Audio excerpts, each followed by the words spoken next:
Hi and welcome to today's session on averages and range from tables, continuous data. So I'm going to be working out our averages and our range from a table with some data in there, but the data is going to be continuous.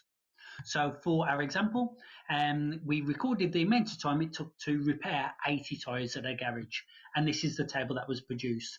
So we've got our time intervals, which is T, going all the way down here. So our time is greater than 0 minutes, but less or equal to 6 minutes. And we've got that continuing all the way down in 6 minute intervals. Our frequency here, we've got 15, 24, 21, 12 and 8. So that means 15 repairs here would have taken between 0 and 6 minutes. So the first thing that we're going to do to be able to calculate our averages is that we're going to find our midpoints of each of these time intervals. So to do that, you might be able to spot it straight away. The midpoint is the middle of the two numbers. If you can't spot it, just add up your two numbers and then halve it. In which case we've got 3, 9, 15, 21 and 27.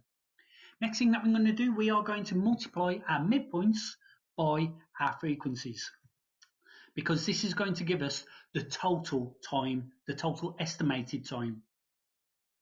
And now we can find our averages from this data.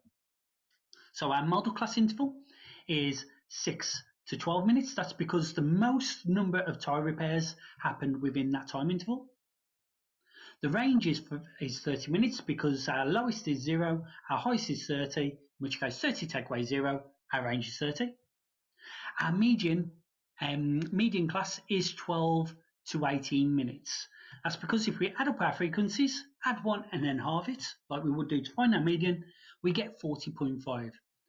And now if we was to actually add up our frequencies, running down, we've got 15, we've got 24 onto that would be 39. So we've got 39 up until this point, and here we've got 21, in which case we'll be looking at 60 being the outside of that group, in which case 40.5 would be within that class. And our estimated mean works out to be 13.05 minutes. That's from adding all of the total time and then dividing it by the total frequency. It's estimated mean because we are taking the midpoints of each of our time intervals to find this. Each one of these could have happened anywhere between 0 and 6 minutes. We're just using 3 minutes as a baseline to be able to calculate our values. If you like what you see, please subscribe. Thanks very much for watching.